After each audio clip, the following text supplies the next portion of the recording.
காங்கிரஸ்னு ஒரு கட்சியவே அழிச்சு ஒழிக்கிறதுக்காக களத்துக்கு வந்த மகன். என் இனத்தை அழிச்சது, என் இனத்தின் விடுதலை கனவு அழிச்சது, கச்சத்தீவை தாந்தோன்றித்தனமா எடுத்து கொடுத்து என் வீணவன் வாழ் உரிமை பறிச்சது, 10 லட்சம் பேரை ஒரே ராத்திரியில நாடற்றவனை இறக்கி விட்டது. இங்கே ராஜீவ் ஜெயவர்தனை ஒப்பந்தத்தில் எங்கள் இனத்தின் விடுதலை கனவை அழிச்சு நாசமாக்கியது. எனக்கு இருக்கிற வலியும் வன்மமும் உலகத்துல எவன்கிட்டையும் சொல்ல முடியாது. புரியுதா? திராவிட கட்சிகளின் தோல்ல ஏறிக்கிட்டு அது வசதியா பாதுகாப்பா பயணம் செய்யும். அது பிஜேபியும் சரி, அது காங்கிரஸும் சரி.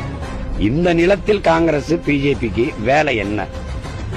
நீங்க சொல்லுங்க. இந்த மண்ணின் மகனா பிஜேபி காங்கிரஸ் இந்த நிலத்திற்கு, இந்த நாட்டிற்கு இதுக்காக தேவைன்னு சொல்லுங்க. நம்ம ஆதரிப்பு. இந்த உரிமைக்காக நமக்காக நிக்கும். பிஜேபி சாமி கும்பிடுறது எப்படின்னு சொல்லுவோம். உலகத்துக்கு சொல்லி கொடுத்தவன் நான். நீ கும்பிடுற சாமியே உனக்கு இரவல் கொடுத்தவன் நான். நீ எனக்கு சாமி கும்பிடுறது சொல்லி தரப்போறிய? அதனால தேசப்பற்ற போதிக்கும். இந்த தேசமே என்னது?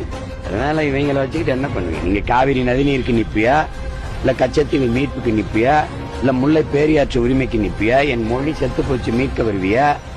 எதுக்கு வருவ?